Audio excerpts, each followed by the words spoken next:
How's everyone doing in YouTube land this year, 2016? Wanted to make a quick video, an open letter to Bioware. Don't know if they actually get it, but decided to at least put it out there and see what everyone else thinks about it, and maybe we'll get some change. Okay, so I have a few things that I want to discuss, and I listed them in order of least significance. So we'll start with better male love options. So my favorite game series is Dragon Age. Mass Effect is my second, and there always seems to be great love options, but primarily for females. And I say that because in the first one, you had Kaden, you had for a female, sorry, you had Kaden, you had Liara for females, you had Ashley, you had Liara for male. In the second one, you have, you have the Awesome Drill, and I loved Thane. I thought he was a really good. He added something different to the series. You have Garrus, you have, let me see who else is on there. You have Garrus, you have Thane. For males, you have Tally. For males, you also have Miranda, and I think I'm missing someone. I'm almost positive I'm missing someone. So you have good ones, but in the third one, it becomes more lopsided because to me, Trainer was an amazing love option. She made FemShep, I want to say, more human. I don't know if that's the right way to go. Garrus is obviously the guy you want with you in any gun battle, but I felt like Trainer gave Shep a human side, almost what Lois gives Superman if they ever, and this is a side note, if they ever allow Superman to go back to Lois, I would definitely recommend that Wonder Woman go with Bruce, and all will be right within the world. But that's no whole different company, and it has no bearing on this video. Anywho, it bothers me a little bit on that because one, Trainer was such a great love option. I primarily play FemShep for Trainer. Second thing is Trainer being a darker skinned character. I thought that it's kind of odd that in Mass Effect and in Dragon Age, the darker skinned female characters are off limits to male characters. Vivian in Dragon Age Inquisition would be the other one, obviously. In Dragon Age Origins, you have Leliana, which goes both ways. You have Morgan, one goes for male. You have Cullen for the female. You have the assassin. I can't remember his name off the top. Zavrin, I think it is. He goes both ways. In the second one, I can barely remember because it was just such a horrible game, which I will talk about that later. I felt like it was okay, but to me, Vivian would have been a very interesting choice with a a male Inquisitor, and especially as a black woman. I applaud Bioware for actually making black people in Inquisition and not radioactive looking white people. Which, if you played the console, I played Xbox 360, Dragon Age Origins, and it looked like black people were just radioactive white people. And then Dragon Age 2 is such a really bad game. I think the darkest you could get was tan. So I applaud you, Bioware, on that. So it would have been nice to be able to romance Vivian and Trainer as a male Shep and male Inquisitor. Which leads me to my second option, or my second debate, which is can we bring back the Warden? I know his story is done. However, with us having, and I'm hoping that there's another Dragon Age. The way they did the Trespasser DLC, I haven't finished it, but I have looked at the videos quite often. with the way Solus took off and bringing the elves to them, it looks like it's coming full circle. And I hope they do a better job with the elven human issue than they did with the mage Templar war, because it just felt like it wasn't really going on. Dragon Age 2 just was crap because it didn't matter what your choices were. Inquisition, I mean, yeah, you could take the mages and then you lose the Templars, and then, or you could take the Templars and lose the mages, but it never really seemed to get into the nit and the grit of the actual rebellions, as in the circle and the way mages are treated, and it never seemed as if you had a mage friend it meant anything.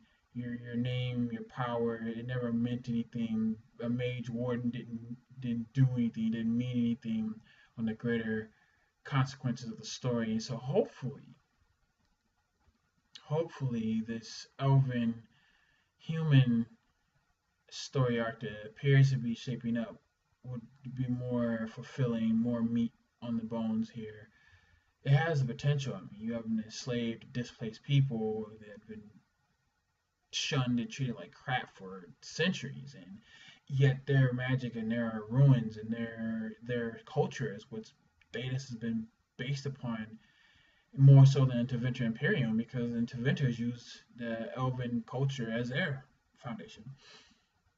So with them going into the past with that, I would think that it would be a nice cherry on top to throw the warden back in there if your warden is still alive, and how that would work is you're still trying to beat the taint. If this would be the last Dragon Age game, it would be nice to be able to see your warden. You can do what you did with Hawk, and if you want to customize them as you did on the Ramparts, then you could do that, and then just pick a voice because their voice has changed due to the taint and what they were doing, and then a nice little walk-off scene, sort of like the coronation or the end of Dragon Age Origins. It would be a nice little walk-off. Maybe get to know your warden, see what they've been up to a little bit. I think that'd be a nice little cherry on top.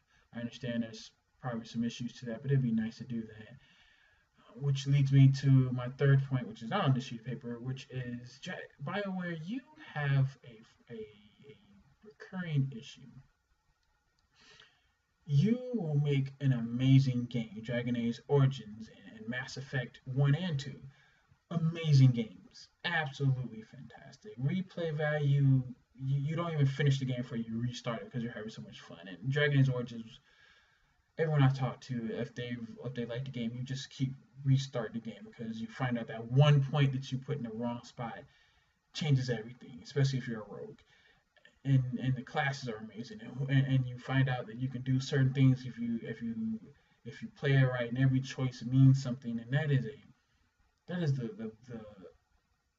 the foundation for amazing games, and you'll have it in your hand, and man, it's awesome. And then you'll come out with the Dragon Age 2,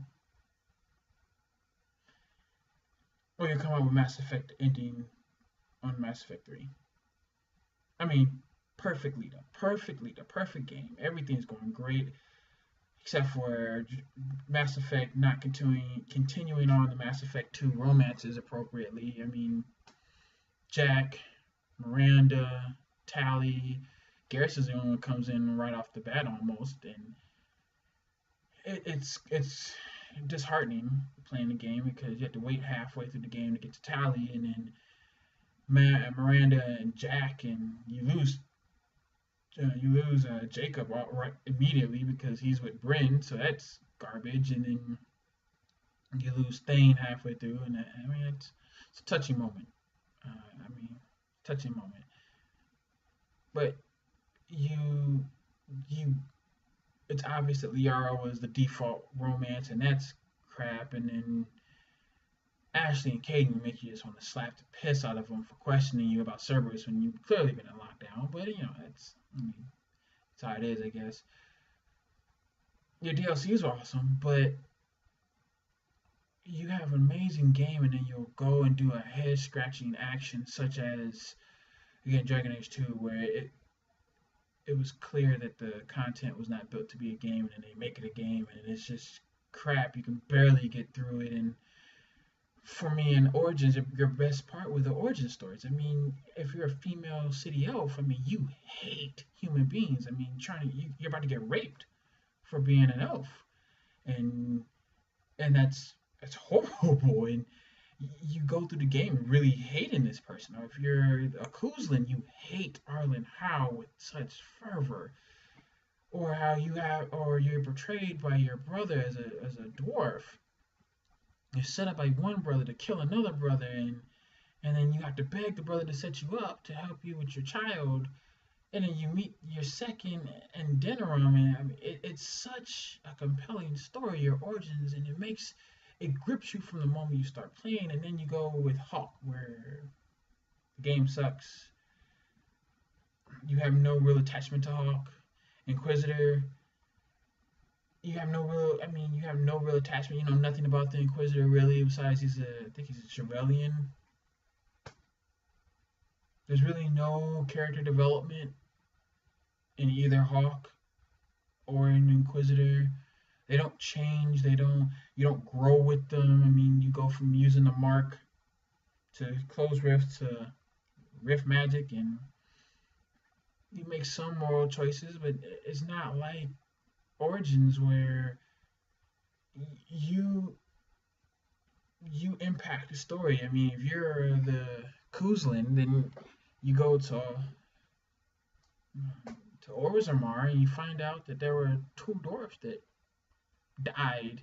One dwarf was killed because he was sent out to the Dark Rose, I believe it was, and he dies by Darkspawn, and the other was a Carta gang member who beats the nobles and gets killed.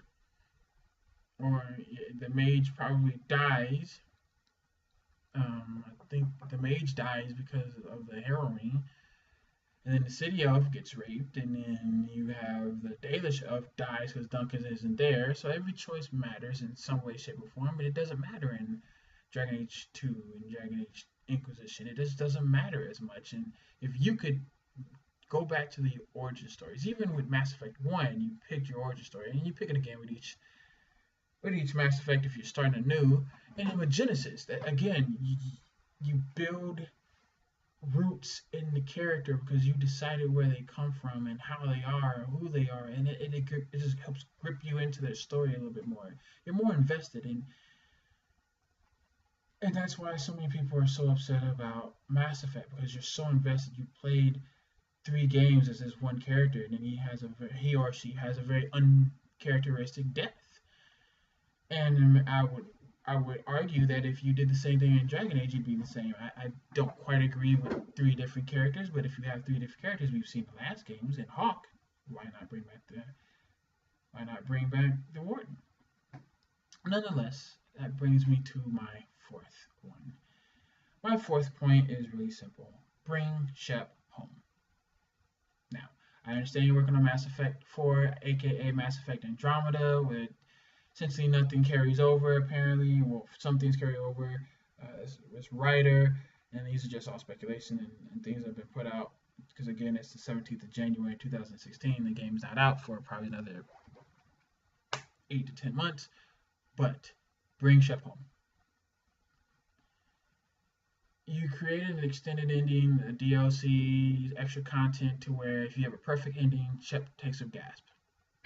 Great. Alright, so keep this really short. Shepard has done the impossible for 3 games. 3 games. He's done the impossible. Why would you not allow him the opportunity to have the perfect ending? If Shep has done what has needed to be done to make the most efficient war effort that he can, and you get the perfect ending, besides the fact that he has to kill himself to synthesize all the creation, which makes absolutely no sense because everyone can be synthesized in some way, shape, or form, and Shepard is already synthesized. He's partially cybernetic, with 20 to 40% cybernetic. So if Shep can do all that, why not let him go home happy? You can create a Genesis DLC-ish type of add-on, or even throw that into Andromeda. Doubtful, but you could do that in Andromeda even. But you throw this DLC on, and if you get the perfect ending, you get the gasp, and then you wake up. Shepard wakes up in the hospital, but he's induced into a medical coma. And the Normandy, which no longer has the mass relays because they've all been destroyed, couldn't have got that far. So you're looking at what, one or two solar systems over. Trainer mentioned quantum entanglement theory and how that works. Why not use quantum entanglement to get a message chain going? And Shepard's alive. He's found in a rubble by some soldiers cleaning up, put in the hospital. Word gets out. Rumor first. Word gets out to various people on the planet and around the planet that Shepard has been found, and then Shepard's induced into a coma, and each ship carries that a little further and further because most of them are within the solar relay solar system, and each one has a little supply chain, and they're trying to go out and find out how far they can go and how they can settle and what they need to do because the relays are gone. And each one reach one, teach one, and next thing you know, the Normandy finds it, and then the Normandy hears about it. And if Shepard's love interest is alive and in that ship, then the Normandy, with all the resources that have been procured prior to and trading with other people and the planet that they landed on, the Normandy gets back up to speed, and I believe that's how it actually ends up with the Normandy flying off, I think. And the Normandy flies off and refuels at each little rest stop or meeting different people. And then he gets back to Earth, and Shepard wakes up to see the Normandy crew, and partying through the crowd is his love interest. Even if Shepard's love interest is not on the Normandy but is alive, you could do the same thing, and they bring Jack or Miranda, which is the only two I think are like that, bring them back from wherever they are. They're not that far, I don't believe.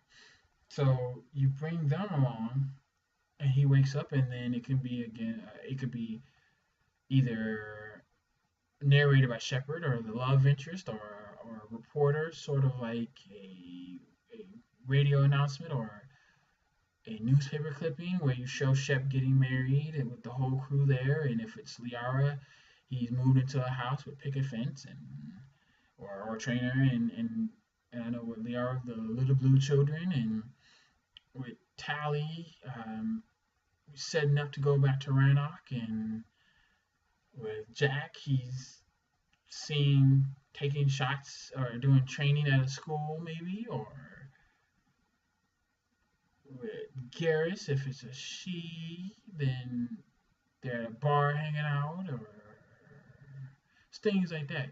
I say he for trainer, didn't I? Apologize. But essentially, all it is a quick 15-minute DLC similar to Genesis, and it's a little update, and heck, that could even be put into a little update that you may get to Ryder in Andromeda. That would be a nice little effect that you hear about that from wherever you are in Andromeda. I doubt that would happen, but it's possible.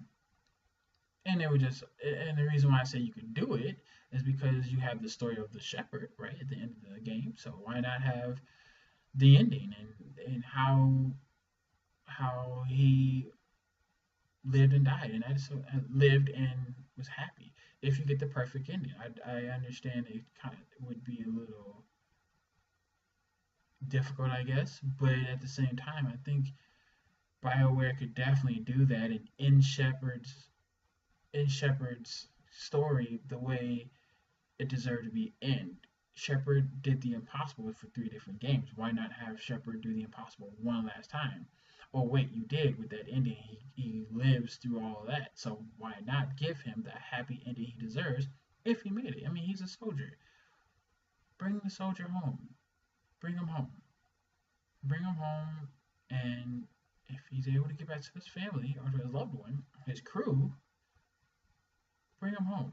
Bring Shepard home. I don't think it's too much to ask, is it?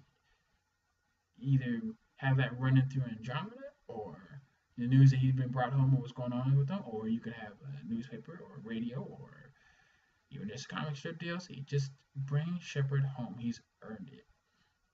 And And if you do that, I think that would solve a lot of issues of fan unhappiness, because you have really good games, but sometimes for whatever reasons you just drop the ball. Dragon Age 2, Mass Effect 3's ending, and bring back origin stories, especially in Dragon Age. Allow darker skinned women to be romance options for the men, and what was the other things I hate saying? Bring back the Warden if you can. Bring back the Warden, that'd be nice. Who knows? Maybe he helps fight Solus in the last game. That'd just be a nice little treat. So that's all I have. Bring Shepard back. Bring the Warden back to fight Solus if you can. Bring Shepard back in a DLC, or just his story, like how if he had the perfect ending, or news to Ryder about the rumors that Shepard's alive still. Better romance options for males, in particular dark female romance options for males. And I think that's all of it. Thank you for listening, and I hope Bioware and y'all listen, watch, agree, and act. Because I think these are some pretty good ideas. Everyone else, have a great day. Have a happy Martin Luther King's Day. And for those of us who are going through some trials, tribulations, in our country, our nations, our people, let's try to heal. Let's try to see things from the other perspective, and let's try to if we see things from another person's perspective, we have an idea of how we look in their eyes, and it's a lot easier to find fault with another, but it's really hard to find fault with yourself sometimes. So if we can do that, just look at what we're doing and try to fix ourselves as we help each other fix each other, then I think this world will be a better place, especially if we seek to understand. Maybe not agree, but understand. I think we are more than capable as intelligent life forms to understand but not agree. And if we can understand, and we can at least look at someone else, understand where they're coming from, their point of view, look at ourselves and go, well, maybe from their vantage point, there's some facts to this, even though for mine I don't see it. And if we do that more often, we'll respect each other and love each other, and we might actually be able to create a little bit of peace on this planet.